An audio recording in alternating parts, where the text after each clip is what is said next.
What's up, everybody, and welcome to Fantasy Football Today DFS. This is your game-by-game preview. My name is Nejad. I am, of course, paired with Mike McClure every single Friday at 11 o'clock Eastern Standard Time. We're going to take you through our favorite plays from each and every game for the main slate. Mike, how's it going today?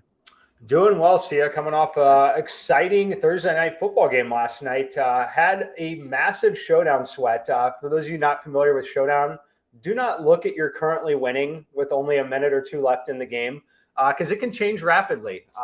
Before the final drive, I was profiting about $13,000. And after the final drive, I ended up losing $800 on the slate. Wow. And so what did you win ultimately on that final drive? Just the score. Just the scoring. Yep. So yeah, very, very Cousins ended up passing and being the most optimal quarterback, and then there became a massive split at the top of the tournament where the $1 million first place prize became $4,000 because that's how many people had that exact lineup. So I got bumped significantly down with my top lineups. I had 88 total lineups, was looking really good until the chalk lineup destroyed us. Yeah, I noticed that too, because I actually had a couple contrarian. I had some conventional plays in Showdown in terms of lineups, but I had one with Jordan Addison as the captain.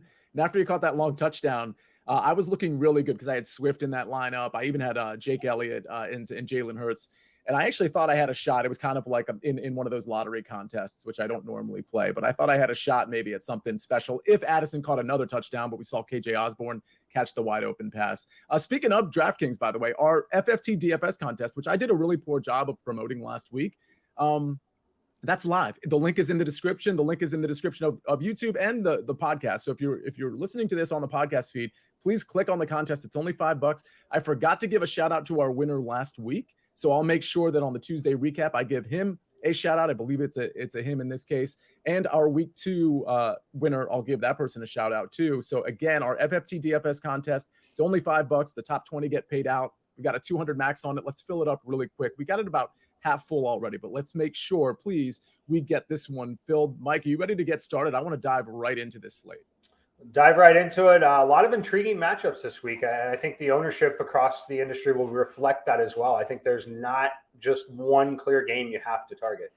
Yeah, and I think, Mike, there's a lot of injuries that are, we don't have definitive word on some of these injuries, but we have an idea of some guys that might be out that are like big-time players. And I really want to get your opinion on, hey, do you like the backup, or are you just kind of fading that backfield, for example, altogether? And in the first game I want to talk about, it's not one of the more exciting games, I'll be honest with you. It's Packers minus 1.5 at the Falcons. We got around a 40-point total. I have it listed at 40.5. And what's interesting here is I don't like this game. Like, listen, I think there's players in this game that could splash, namely Bijan Robinson and Aaron Jones if he's healthy. I think Musgrave is interesting, just like he was interesting last week. I haven't really gotten there with Musgrave in the lineups that I have formulated. But A.J. Dillon is obviously interesting if Aaron Jones is out. So, are you interested in this game at all? We know the pace is going to be relatively slow. That's not very helpful. A.J. Dillon's price isn't super low, so that's not very helpful. Any interest in this game? Honestly, I think the interest as of right now, if Aaron Jones is confirmed out, I think Dillon is fine. I think especially in tournaments, I think he certainly still has some touchdown equity. He may not have a ton of usage, but if they do have goal line situations, there's definitely scenarios that he ends that game with 2 touchdowns. So certainly someone you can include in your player pools. For me, it's just the tight end, Musgrave. I think that he's going to be in my player pool as of right now. Some of that, again, is pending what happens with Kansas City, though. Kansas City, fascinating situation with Travis Kelce. If he plays, do we pay up and play him? If he doesn't play, Noah Gray, I think you got to consider playing him again. So that would certainly change my stance on Luke Musgrave just a little bit. But as of right now, that's the only thing I can get to. I am completely off the Atlanta side of the ball. Yeah, I'm off I saw, obviously Kyle Pitts is really low priced. I just don't first of all, this show has never really gone in on the Kyle Pitts and the Drake Londons. If you go back to last year and even the year before that, just not really something that we have gotten ourselves into. So we're not going to start now, even though the price precipitously continues to drop. All right, the Chargers -3 at the Titans.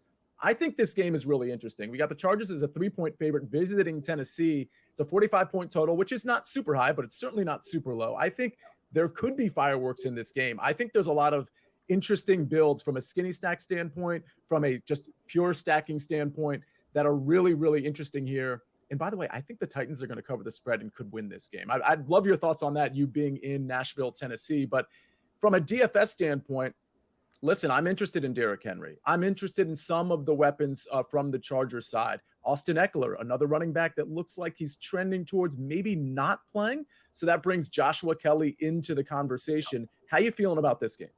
I think this game is super sneaky to stack up for sure. And it may not be sneaky if we get the news that Eckler's ruled out. I think that will naturally gravitate that way whenever you're looking for that cheap running back. Look, Kelly was effective with playing alongside Austin Eckler. I think this team, when they're both healthy, towards the end of the season, I think we'll see some scenarios where they might use both of them at the same time a little bit even, depending on how healthy they can remain at wide receiver. So I think the big story, though, in this game is Derrick Henry, right? I think Derrick Henry is a fantastic play here. It's the home opener for the Titans. He was relatively limited in week 1, and it was a game they ultimately lost. I think that when you see scenarios like that and they come back home, I think he gets right back to some of that usage that we've seen from him in the past. I certainly expect Spears to be on the field a little bit, but I would expect more usage for Derrick Henry here. So I think this is a good call out on the fact that the Titans could cover it. I have some interest in playing Derrick Henry in DFS. And then on the other side, Keenan Allen is going to be playable pretty much every week for me. Yeah, I hear that. And by the way, Joshua Kelly, if you're not watching or if you're not looking at the pricing right now, Joshua Kelly is only $5K. So obviously some pretty tremendous value from a runner. By the way, if you were paying attention last year, he's always been pretty good between the tackles. And if Eckler is out, you would anticipate him getting some work, maybe in the passing game as well. Real quick though, from a stacking standpoint, are you looking at? We know the Titans secondary is very vulnerable, continues to be vulnerable. Are you looking at some stacks with Keenan Allen and Justin Herbert and perhaps running it back with either Derrick Henry or one of the pass catchers? I think it's okay. I think the more likely scenario for me would be more of the skinny stack where I would have the Derrick Henry, Keenan Allen type of lineup. Mm-hmm. I don't at this moment plan to go all in on the Herbert stacks with them. It could change a bit if Austin Eckler is out. I do think that puts the football in Herbert's hands just a little bit more. But there are some quarterbacks that I really, really like this week. The price point, you're not getting a massive discount on Justin Herbert here. So I'm going to probably not have Justin Herbert. I don't have him in my player pool as of right now here on Friday. It could change. He could sneak in, but if he does, it would be kind of a secondary play, not a primary stack. Yeah, and I'll tell you, I don't have Justin Herbert in any of my stacks so far, either in the lineups that I've made. So I'm definitely going to have a lot of Derrick Henry. And by the way, Derrick Henry's not super chalky or anything, right? So you're getting him at reasonable ownership. Yeah. So that's good to know. I mean, again, I think Derrick Henry against this Chargers defense, I think he could really do some damage. And speaking of running backs that can do some damage, this next game, so this is really interesting to me. Raiders are 9.5-point dogs to the Bills, which you typically in a game like that, you might not want to take the running back on the team that's not favored, the underdog team. Raiders, again, plus 9.5, 47-point total.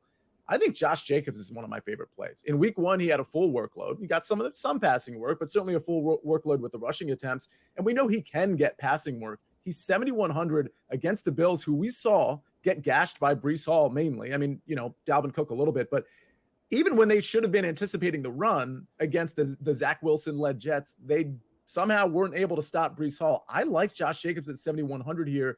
I think Josh Allen is really interesting in a bounce-back spot too. What are you liking here? Yeah, first of all, I think Josh Allen is definitely in a bounce-back spot. I think he's going to be highly motivated to come out there and play very well. Gets the home opener as well. I think playing this game at home is going to be a great thing for him. So I like him. I think you could play him by himself. You could stack him up with Diggs. You can stack him really any way you want to do it. You want to take a flyer at tight end. I think it's totally fine there as well. As far as Jacobs, I don't mind it. I'm a little bit lower on Jacobs than you might be here, but I get why you're there, and you certainly can't argue with the workload.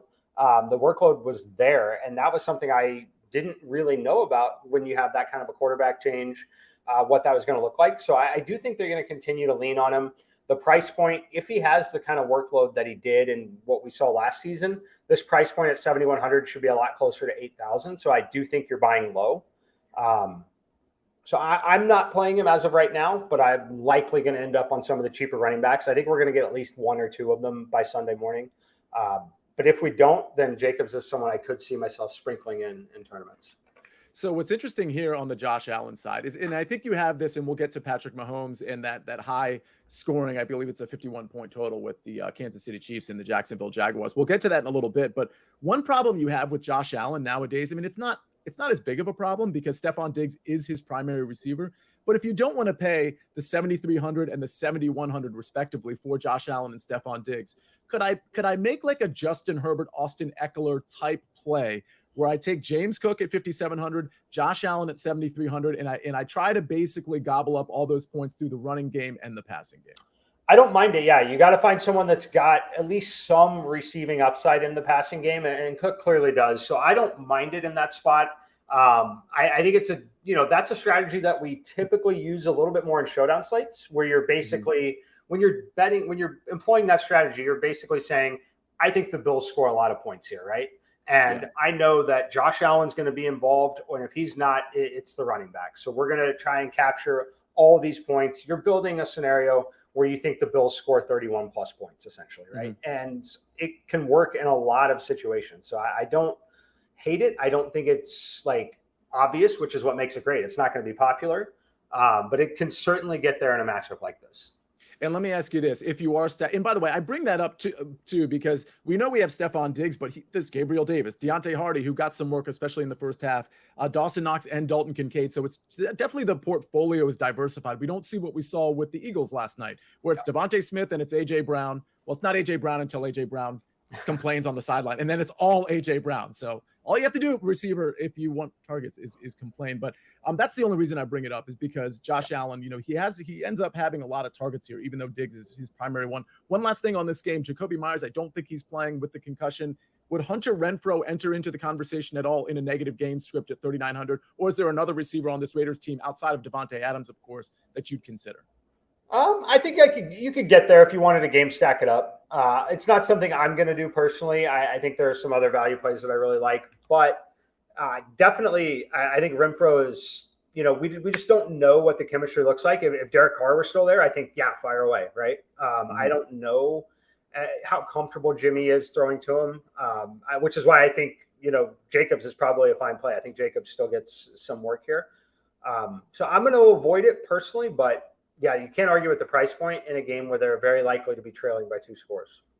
So this next game, I'm pretty sure is my favorite. It's the Seahawks, which I think this is going to surprise some people, but it's injury related too here a little bit. The Seahawks are 5.5-point dogs to the Detroit Lions. It's a 47.5-point total.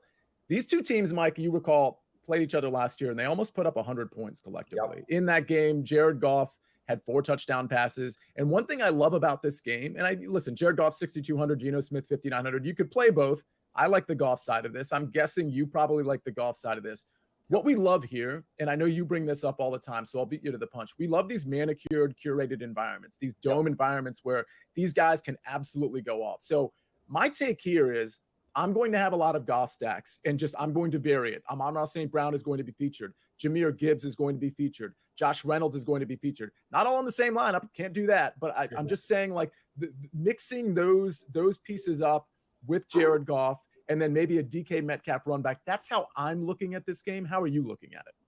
That's definitely how I'm looking at it. I'm not going full as many stacks here, but I'm definitely having pieces of it. Like Amon-Ra St. Brown a lot. The guy that you mentioned that I like the most, Josh Reynolds. I'd much rather play Josh Reynolds at 3,700 than try and speculate on Hunter Renfrow, for example, in the previous game. I like Josh Reynolds a lot. He's bounced around a few different NFL teams, but he's always been around some elite talent in wide receiver rooms. And I think he's a really good player, and I think he has earned a lot of respect here with Detroit. I think he's going to be on the field a lot. I think he's going to be running routes. I think Seattle is going to put up a much better effort this week than they did in week 1. Again, you mentioned what I always love to mention, the dome. We love controlled environments where you're not dealing with elements. It's extremely comfortable for the Lions offense, which means it's going to help Seattle push their passing game a little bit as well. So I think this one, as far as are we going to see a ton of points? Probably. We're definitely going to see a ton of yards. It's a matter of are they going to be efficient in the red zone or not, but they're definitely going to move the football between the 20s in this game on both sides. So that's where I'm going to be looking to take little pieces at wide receiver and maybe not necessarily have to stack. So like say I want to have a Chiefs stack, right? My secondary players in my lineups are going to be coming from games like this for sure. Gotcha. So we're going to get to your top three at each position toward the end of the show. Let me ask you this as a little bit of a teaser. Is Jared Goff inside your top three or no? He is not inside my top three, but he is in my top five. So I will be having if I'm playing 5 lineups, at least one of them will be a Jared Goff lineup. Okay, sounds good. And last thing on this game is DK Metcalf your only bring back, or are you considering JSN and Tyler Lockett? And does Kenneth Walker make it into the conversation for you? Walker makes it into the conversation. I think that he can have some success. I know Kansas City had limited success running the football against Detroit. I think that's more of a Kansas City problem than anything. I'm not convinced that Detroit's a great run stopping unit so far. So I think that Walker just has the overall talent level to be relevant. I think he'll get some goal line work if they get down there. I don't think a lot of people are going to play him. So he's in my player pool. I like DK. Lockett is fine as well. As far as Smith and Jigba, I don't think I'm going to go there yet. I want to see it before I really start to invest heavily there. So I lied because I have one more question here. First of all, I want to point out that Sam Laporte is 3,900, and I kind of like him. You can add him to the mix of the rotation of players you might want to double stack Jared Goff with. But the other question is, Jahmyr Gibbs' price is really interesting considering his touch share in week 1 against Kansas City. You would not necessarily expect him to be $500 more than, let's say, David Montgomery, his teammate, who was on the field more than he was in week 1. But I love, especially in this environment, I love the idea of his touches, his touch share potentially going up and really kind of finding some space against the Seattle Seahawks defense. Is 6,300 a little bit too expensive for him, or are you willing to speculate with Jahmyr Gibbs? I think it's too much right now. The reason for it is I know it was his first career game, and I know we've said we're going to unleash him. I'll believe it when I see it still. David Montgomery, I know that it's one game. He ran the ball 21 times. Jahmyr Gibbs touched the ball 7 times and had 2 targets in the passing game. I think that their idea of giving him more touches could make that 7 number 12, right? And you bring Montgomery down to 17, 18, which is still a healthy amount. I don't think that I want to get into the timeshare there because there's no guarantee that Gibbs is going to be the one carrying the ball at the goal line either, which is ultimately what you have to have in DFS. You got to have the touchdowns, right? If not, I don't think we're accurately projecting enough volume for him to be worried about things like the 100-yard bonus, things like that yet. So I think it's all about touchdowns, and considering what we've seen from Montgomery in his career, I'm going to stay off of Gibbs until I see it. Yeah, and it's very likely you'll be able to create some double leverage with if you wanted to take the chance of playing David Montgomery and kind of fading the other pieces, which a lot of other people are going to play. Yep. It's a high risk there, but certainly high reward if that ends up paying off. David Montgomery lands in the end zone a couple times, maybe catches a couple passes. Anthony Richardson, speaking of landing in the end zone, Colts QB showed out in week 1 against the Jaguars. And the question becomes, is he a sneaky play this weekend? I mean, he almost won me $25,000, really close to winning me $25K with a Pittman stack in week 1. Stick around after this quick message. We'll talk all about it. Well, you need your sports news anywhere? We've got breaking news to bring you. Then get your sports anytime you want them. Big trade news overnight to discuss. Because we know you need sports all the time. A lot of movement in the rankings this week. A legend adds to their legacy. We're bringing you that breaking news right here on HQ. CBS Sports HQ, anywhere, anytime, all the time. And we are back. Colts +1 at the Texans. It's a 40-point total. Mike, are you interested in this game? It's obviously a low total. Anthony Richardson, I think is interesting, although he's not 5,000 anymore, right? He's 6,300. That's a pretty big price increase, certainly justified. I think this Texans defense is pretty bad, but again, it's a very low total. I think the Anthony Richardson Pittman combo, I think it's in play. I don't know that I'm going to get there. Nico Collins on the way back at 4,700. That certainly makes sense. I don't know if I'm getting there with any of these guys, though. Are you? Yeah, I'm probably not getting there with anyone. If I were to get anyone in the game, it's probably Richardson. I would probably, take a flyer on that. I think that the price point definitely had an aggressive adjustment here. When you look at it, he's just $600 less than Joe Burrow. He's more than Daniel Jones, more than Jared Goff, more than Geno Smith. He's $400 less than Trevor Lawrence. I think Trevor Lawrence is an okay comp for him in terms of where he maybe should be. But what we're saying that it's not a situation where you have the price point where you can just jam them in and then build a lineup full of studs around them. So I'm going to say, as of right now, I'm not playing anyone in this game. Okay, I like it. And the note on Nico Collins, again, there's a lot of sort of value receivers. We already addressed a couple of them, but Nico Collins did catch 6 of 11 for 80 yards in week 1. So if you were to somehow say, hey, listen, this game is going to go over, people don't know what they're talking about, Stroud's going to be good against this Colts defense, and Anthony Richardson's going to run all over him, and it's going to be 47 points, and it's not going to be 40, you're welcome to make that argument. And for the record, I don't hate that argument. And if you're going to do that stack, let's say you could play Anthony Richardson naked, of course. But you could also play him with his primary receiver, Michael Pittman. That really worked out last week if you did that. And by the way, the ownership percentage on Anthony Richardson, you saw my lineup in the recap episode on Tuesday. It was 4.8%. And the ownership on Michael Pittman was 1.8%. So part of the reason my stack almost won 25K is because it had a collective stack ownership of less than 7%. Again, if you wanted to do that, you could bring it back with Nico Collins and hope this game really goes off. A game that's probably not going to go off, but is at least a little interesting to me, is we got the Bears plus 2.5 at the Buccaneers, another low total, 40.5, kind of a ho-hum game. Fields at 7,600. The only reason I say this game is even moderately interesting is there's no way anybody wants to pay for including me, by the way, pay for Justin Fields at 7,600, knowing what else is out there this week and knowing what Justin Fields did last week. There's no running backs to play in these games as far as I'm concerned. I'm not playing Rachaad White personally. I'm not going to try to figure out what's going on with the Bears running backs in week 2. I'm not going to play DJ Moore at 5,500. I do think that because nobody's going to play Fields, that he's at least interesting. I mean, is it even worth talking about though, Mike? Because I mean, I may not even get there. Yeah, I mean, I think you could just make the blanket statement. Justin Fields is fast. He has the upside with his legs. He can score 2 touchdowns and run for 100 yards any week that he, any matchup, right? So if you want to play him in DFS and take a shot, I think it's totally fine. I'm not going to do it this week. I think there are way too many great spots. The only guy I have interest in this game is Rachaad White. Just from the price point, the opportunity, I think the game's going to be extremely competitive here. I think that Tampa Bay played relatively well. They definitely got outplayed by Minnesota in week 1. They were fortunate to win that game. I think this game will see some back and forth, but I was encouraged. He touched the football 19 times. Will we see it again? Maybe, maybe not. I'm willing to take a shot on it. If we don't get any additional value at the running back position, I think value opens up by Sunday morning personally. But if not, I'm fine paying the 5,500 here for Rachaad White. He's the lead back. I think he's going to be involved in the passing game. Baker Mayfield is someone who utilized his running backs out of the backfield a ton in his career. I would expect this number where he had just 2 targets in the last game.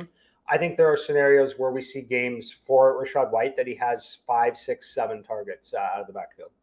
Yeah, I mean, Rachaad White, he's one of those names that doesn't impress anybody, but if he's going to get all the volume against the Bears of all teams with Tampa at home, it makes a lot of sense at 5,500 on DraftKings. So I like that. Speaking of running quarterbacks, we certainly have the upgrade from Justin Fields to Lamar Jackson. The Ravens are plus 3.5. I think this might be teetering at 3 now. At the Bengals, it's a 46.5 point total. My favorite play in this game is Zay Flowers at 5,000, just because of all the work he got in week 1. And I don't anticipate that dropping off. I do think the Bengals secondary specifically can be exposed. I'm not really interested in the Justice Hill, Gus Edwards thing. I think that front seven's pretty decent for the Cincinnati Bengals. What I'm really curious about is, A, do you like Zay Flowers? B, are you playing Lamar Jackson at all? I don't think I am. And C, is the Burrow-Chase connection, is it back? Full disclosure, that was my stack on our cheat sheet. I had Burrow to Chase. I didn't, and this is on me, I didn't know it was going to be bad weather. So that's something I could probably fully investigate, even though it was kind of 2 days prior to the game kicking off. But that certainly didn't work out. I'm just curious, are you interested in any of those pieces this week? Yeah, I love this game, Sia. I think this game is super, super fascinating for DFS. Another one that's got an extreme range of outcomes in terms of the total number of points scored. I think there's zero doubt that the teams move the footballs between the 20s. It all comes down to red zone efficiency here, which, it's kind of a silly statement because all football games really do. But this one specifically, I don't see any issues moving the football. I'm not going to play Lamar. I do like Joe Burrow. I'm playing a lot of Joe Burrow, a lot of Jamar Chase. One of my favorite stacks this week is Burrow to Chase. Chase has had a ton of success in this particular matchup. Played him 4 times. If you remember, this is one of those matchups where he had the 200-yard game, 125 yards, has never had fewer than 10 targets against the Baltimore Ravens in his career. I think that they go right back to him here. Baltimore, a ton of injuries to talk about. Their offensive line, down 2 linemen, down the running back. I think that they're okay at running back. You can kind of replace that position relatively easily. I'm not going to say Dobbins isn't a loss. It definitely is. But they also, the secondary, they're extremely beat up. I think Jamar Chase has a massive, massive game here. Like is over if you're betting player props as well. Found that at 78.5. I think that number should be 85.5. So yeah, all in on the Bengals side. Love Zay Flowers as a bring back. Love him as an individual play at the price point of $5,000. He is a $6,500 player. He's just not that expensive yet. If I wanted to play a cheaper stack, are you okay with the skinny stack of Zay and Jamar? I am, yes. And then the only other call I want to make on the Bengals side, Irv Smith. Flashed a ton of upside when he played in Minnesota. I think he's going to be heavily involved going forward for Cincinnati. Love him at tight ends. Love including him in these stacks in this game. Okay, I think we can move on there. You're obviously out on. I think you mentioned this. You're out on the Ravens running backs. You're out on Joe Mixon as well. I'll play Mixon a little bit, and the reason I'll play Mixon is kind of what you mentioned: the double leverage on David Montgomery in the Lions spot. There are scenarios where we do move the footballs in the 20s, but it ends up being Mixon rushing touchdowns. I think that could definitely happen here. And real quick, do you mind just, I don't know how articulately I explained it about 12 minutes ago, the double leverage is sort of the position. Let's just explain it to those that might be new and explain it as it pertains to Joe Mixon, for example. Yeah, so what we're looking at there is basically say a lot of people want to play Jamar Chase, Joe Burrow, things like that, betting on that Bengals offense, but betting on the passing game. If you're a little lukewarm on it or you just want to get a little different, you start to look at betting on some of those running backs, taking some of that touchdown equity away. Jamar Chase tackled inside the 5-yard line, right, on a deep ball.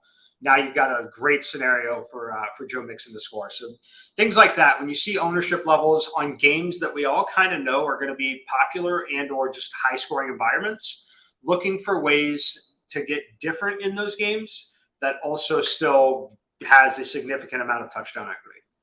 Yeah, and so, I mean, I think David Montgomery, and I'm not saying I'm necessarily getting there with him, but I think he's like the perfect example, especially when you look last year at what happened when Jamal Williams was on that team. We had Amon-Ra St. Brown that got tackled at the 2-yard line pretty much every single game, it seemed like. And then David Montgomery, well, in this case, last year was Jamal Williams, but for this week, could be David Montgomery with 3 touchdowns because they have it inside the 5 thanks to Amon-Ra St. Brown, Josh Reynolds, Sam Laporta, whoever it is, and David Montgomery just gets the benefit of being in the right place at the right time in the green zone. So those are the types of double leverage opportunities when you know Jared Goff and Amon-Ra St. Brown are going to be really popular, when you know Josh Reynolds might be at least somewhat popular from a value standpoint. If none of the points go there and they go to David Montgomery, then you got all the points from that game, but it didn't go to the players that everybody was playing. So that's, again, just some emphasis on that double leverage concept, because I do think it's really important for NFL DFS. What's also important for the NFL is Travis Kelce. And I'd love your position here. I'm going to have you play doctor and whether you think he's going to play or not. The Chiefs are -3.5 at the Jaguars.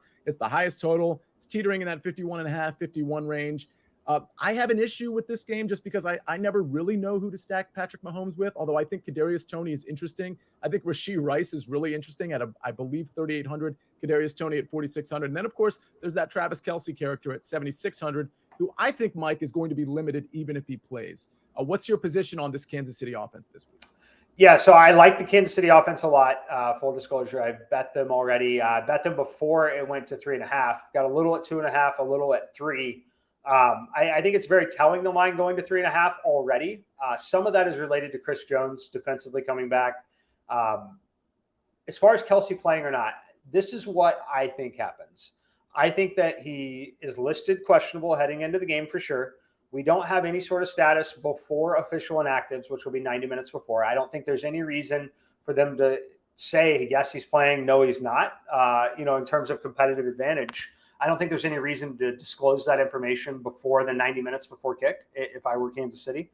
Mm-hmm. And then what I expect from there is I expect him to be active and potentially be limited, play a limited number of snaps, maybe have just a limited section of the playbook, but simply having, in some situations like this, that's not a great thing when a player's out there like that. When you're Travis Kelce, I think that his presence alone definitely changes the way defenses have to play against this offensive unit. So I think it's a net positive overall. I'm not treating it as if he's in no matter what they tell me. They could tell me today, Travis Kelce's active playing. I'm not going to treat it as if Travis Kelce's 100%. But I do love Kansas City either way. And what's the preferred stack? Let's assume that Kelce is active, but most reports are that he's going to be limited. He's going to be on some sort of snap count, and those kinds of answers to the Travis Kelce question. How are you stacking Patrick Mahomes? Honestly, with me, it's Kadarius Toney. Going right back to him, 4,600. We can talk all we want about the drops that he had. They're very unfortunate. They cost him the game. He single-handedly lost him that game with some of those massive drops, right? But what else has to happen to drop a pass like that? You have to run an incredible route to put yourself in position to be that open and to be in those positions. And that's what he has actually done throughout his career consistently here. He's got Patrick Mahomes. Mahomes hasn't given up on him. He's not going to yet. If he has that kind of performance again, then we might have some issues, right? But this is the kind of spot where you go right back to it. You get him there. You get the confidence going. He is an incredible athlete when you put the football in his hands. You watched last night, Jalen Hurts and Dallas Goedert. Goedert was very unhappy after week one. Massive focus on getting Dallas Goedert the ball. I think that happens here as well. I think Kadarius Toney is a fantastic play. He's such a weapon in the red zone as it is. At this cheap price point, he is very live to score one of the touchdowns, and that he may only have 2 catches and a touchdown, and he's not going to kill you at this salary. But I think he's got massive, massive upside here. So I'm going to take the chance, and I'm going to stack him with Kadarius Toney. And is it likely that you're stacking Mahomes with a second person as well? And it might depend on what we hear from Kelce because of the Noah Gray situation. Is Rashee Rice in play? Is it going to be Mahomes with 2 pass catchers, or is it just going to be Mahomes with 1? In the primary stack, it'll likely be Mahomes and Toney only. If Kelce is somehow ruled out, it'll be Toney and Gray. I like Noah Gray still. I think he's a tremendous athlete. I think he's extremely underrated because of the shadow that he's played in here with Travis Kelce. Rice is in play. They're all really in play. And the beauty of the Kansas City after Travis Kelce, yes, it's unfortunate because we don't know what that volume looks like, but the price points reflect that, right? So you're stacking in a guy that's 3,800. Noah Gray's 3,400. Kadarius Toney's 4,600. Like, you're not speculating on a $6,000 player. You're not speculating on like Juju Smith-Schuster like we had to last year. These guys are a lot cheaper than that. It changes the lineup construction significantly. And the run back options. I mean, obviously Ridley is certainly in play. I think Etienne is in play here. I'm curious, are you playing either of those 2 guys? And do guys like Christian Kirk, Zay, do they make it into the conversation? Or Ingram? They could definitely make it in the conversation. Ridley is simply too cheap. I think Calvin Ridley might be a top 5 wide receiver in the NFL. I think he's that good. And I think he's clearly going to have the opportunity in this game. So he's still too cheap for me. Until he's priced closer to some of the real top studs, I got to continue to play him. As far as other guys, Travis Etienne, I like that call out. It would definitely be a Mahomes stack if I was playing Etienne as a bring back there. Building on the scenario that the Jaguars are playing extremely well, Mahomes has to play catch up a little bit, which is certainly possible in this game. So yes, definitely interested in the Jaguars side as well. And I'll just note that just from a double leverage standpoint, since we keep talking about that, and I hate to just abuse that phrase. I mean, I'm not going to use it, every single game when we have a situation like this. But Mike, I kind of think that Isaiah Pacheco is going to be like the running back. I mean, I don't think we're going to see Clyde Edwards-Helaire. I don't think we're going to see McKinnon much, except for, in special third down situations for the most part. I feel like Pacheco, if you're not playing Mahomes, I feel like Pacheco at 5,700, I think you could make the argument that there's 2 touchdowns at play for Isaiah Pacheco against Jacksonville. Definitely. Yeah, there are definitely scenarios there. I view him very similar to a guy like Rachaad White, who we talked about with Tampa Bay. The volume may or may not be the same, but the upside is clearly there. All right. Love that. All right. Well, we have the Sunday afternoon slate and our cheat sheet and Mike's top 3 all coming up after a message from our partners. Freddie! Surprise! Dad! What's going on with your son? Wish I knew. He's got a girlfriend I've never even heard of. When I told him I wanted to spend more time with him, he said no. It's just not a good time. Have you considered that he hates you? Don't sit there. Those are Christian Lacroix pillows. So we can't sit on the couch? Not in jeans.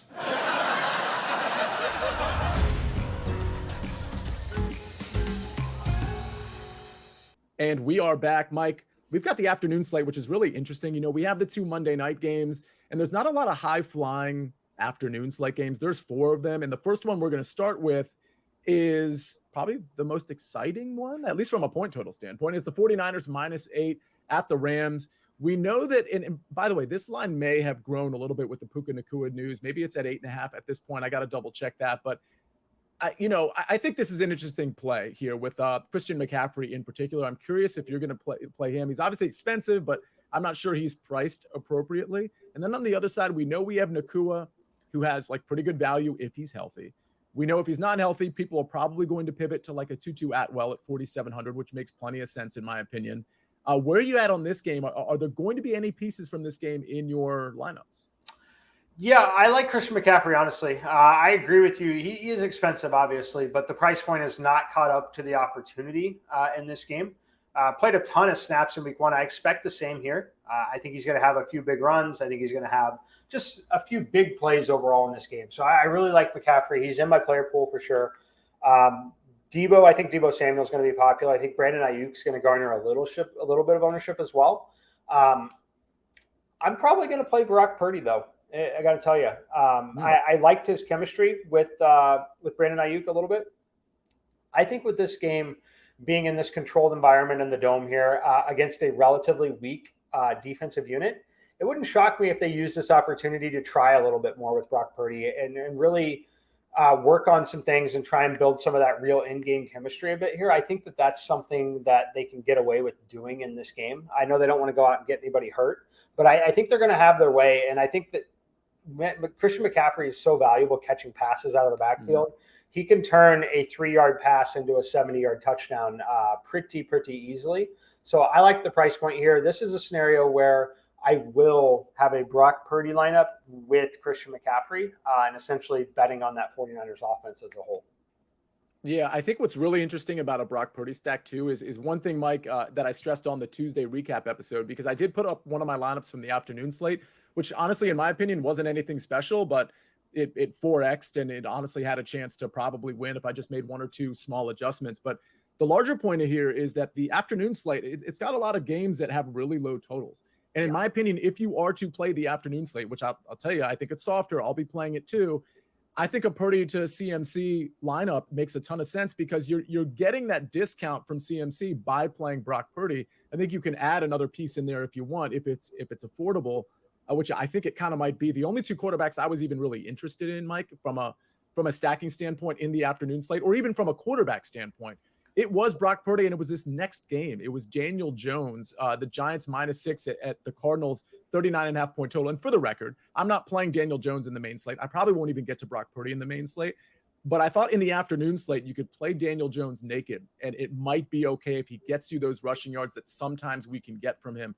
So first of all, let's just talk about the main slate. So forget about the afternoon slate for now. I think Daniel Jones is in play for that. I think Brock Purdy's in play for that, especially with CMC or another pass catcher. But I can't imagine there's much from this game that you like. I think Saquon Barkley is at least interesting, but he's 8,000. And I know we don't love to pay up for running backs. And to the extent we do, we already talked about how much we like Derrick Henry. I talked about how much I like Josh Jacobs.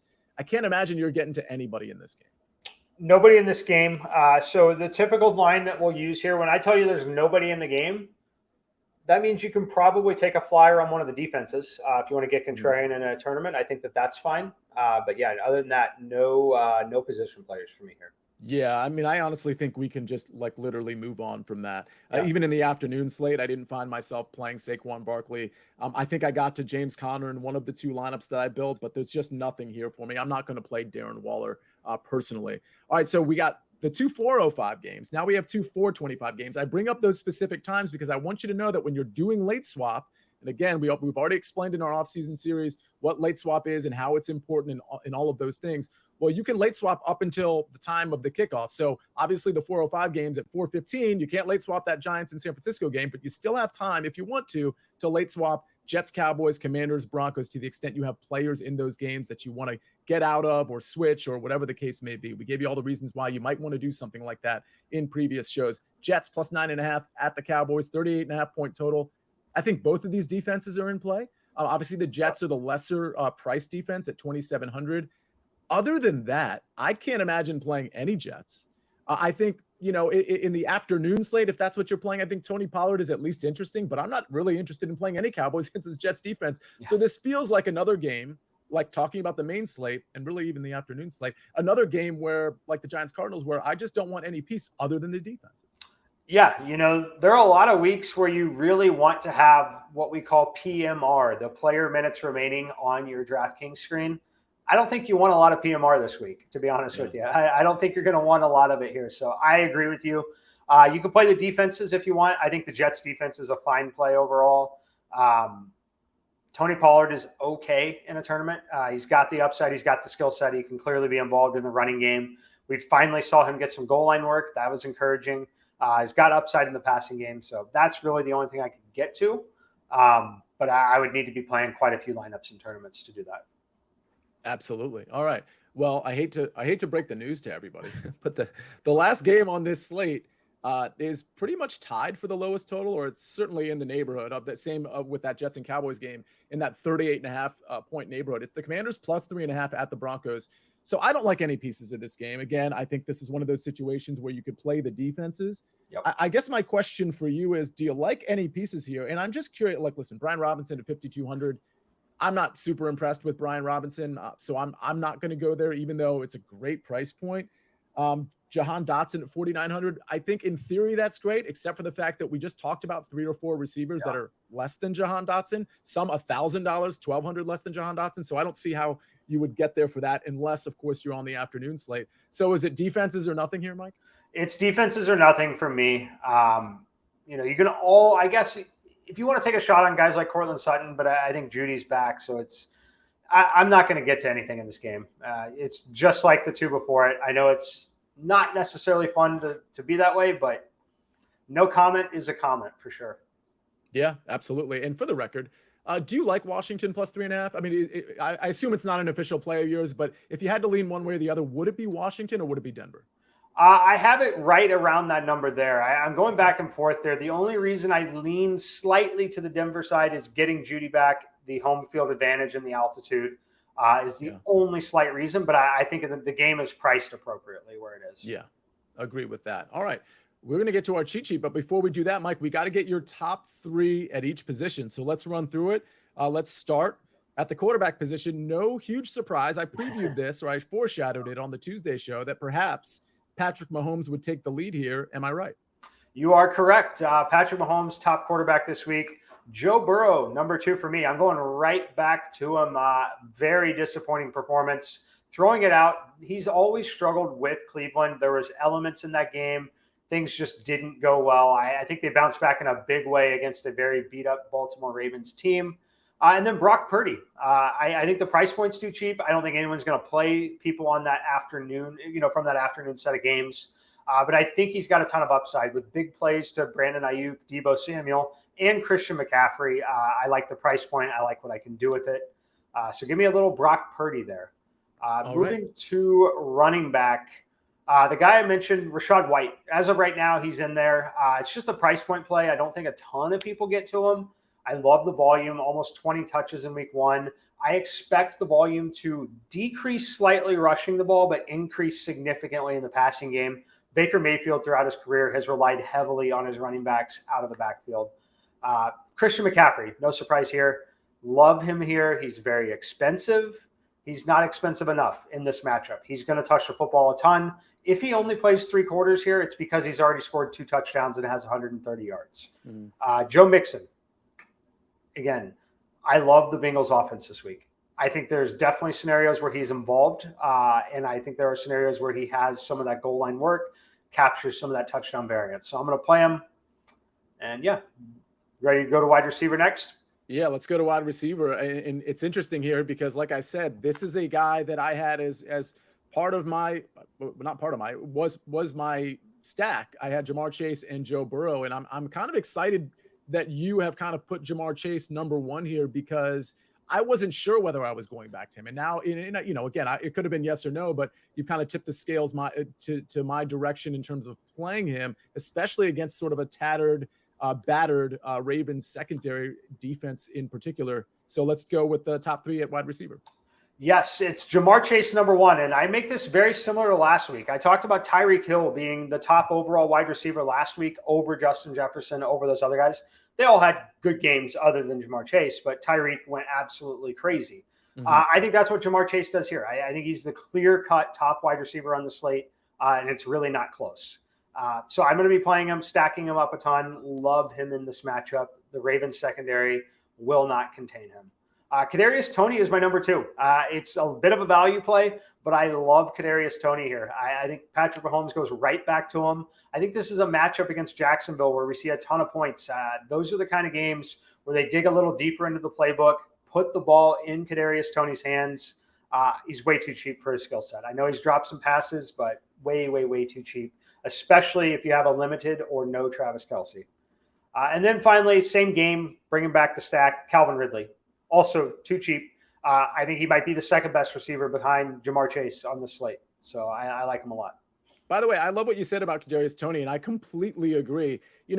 What gets you in the doghouse, generally speaking, or what a coach will really kind of like bench you for, it's missed assignments. It's just bad route running, just kind of like being a bad receiver. The drops are so correctable. It's kind of like fumbles where there's just a lot of variance when it comes to stuff like that. So the fact that Kadarius Toney was putting himself in those spots and the fact that there's not a dominant receiver on that team in this matchup, I totally agree with you, Mike. I think this could be a 1 or 2 touchdown kind of thing with a lot of design plays to Kadarius Toney, like we see in other spots with receivers, kind of like getting back on the right page because the coach is going to force feed that for that receiver.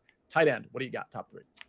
All right. We're going a lot of value here for now. Irv Smith. Again, I'm playing a lot of Joe Burrow. I think Irv Smith, someone's going to be involved in this Bengals passing attack. I really do. And he's so cheap right now, so I like him. Luke Musgrave, Green Bay Packers. I think he's too cheap. I think he's going to have some opportunity, especially with the running back situation. If they can't rely on Aaron Jones as much, I think there's an additional target or two going that direction. And then finally, it's the Chiefs tight end. I'll play a little Travis Kelce potentially, but likely Noah Gray. I think Noah Gray is extremely, extremely talented and will definitely be ready to go in this game. Okay. I think it's time for me to do my cheat sheet, and then Mike, you can do yours. I got a mea culpa here. I stole your chalk play. You convinced me, and I just outright stole it. I put it in after you, so my bad on that. But here's my stack. I didn't steal this one from you because I know this one's in your top 5, but it's not in your top 3. I like Jared Goff 6,200 to Amon-Ra St. Brown at 7,800. I just think Amon-Ra St. Brown is going to gobble up all of those targets. We know with Jameson Williams down for the first 6 weeks, and we know with Josh Reynolds being a far cry from Amon-Ra St. Brown as a secondary receiver. Marvin Jones is certainly not that dude, nor is Khalif Raymond. So I think that connection is going to be there against Seattle's defense. Value play, I love Zay Flowers at 5,000. I think he'll end up being chalk, but my chalk play for the record is Calvin Ridley at 7,200. That's the one I stole from Mike. My contrarian play is Derrick Henry against that Chargers defense or lack thereof at 7,400. And my fade is going to be Deebo Samuel. I mean, if he's going to be chalky, like, listen, there's a lot of targets on that team. Kittle, Ayuk, Christian McCaffrey, Deebo. It really could go to a lot of different people, but we know CMC is probably going to be that primary guy for Brock Purdy. So I'm happy to go ahead and fade Deebo Samuel against the Rams in a game that could get out of hand. Mike, your cheat sheet. Patrick Mahomes to Kadarius Toney, my favorite stack here. Love the price point on Kadarius Toney because it really averages out that $8,300 salary on Patrick Mahomes. I love him in this game. Value play, Rachaad White, Tampa Bay running back. Again, Baker Mayfield continues to use running backs in the passing game throughout his career. It's Rachaad White's backfield. He touched the football 19 times in that game. Now he gets an even better matchup, in my opinion, against Chicago. Love this spot. Chalk play, as you talked about, Calvin Ridley, $7,200. Still not expensive enough. He's an $8,000 player. Contrarian play is part of my stack. Kadarius Toney. I don't think people are going to play Kadarius Toney after what they saw. I really, really don't. Looking at the projected ownership, not seeing a lot of ownership headed his direction. I think that will be especially true if Travis Kelce is upgraded to active in this game.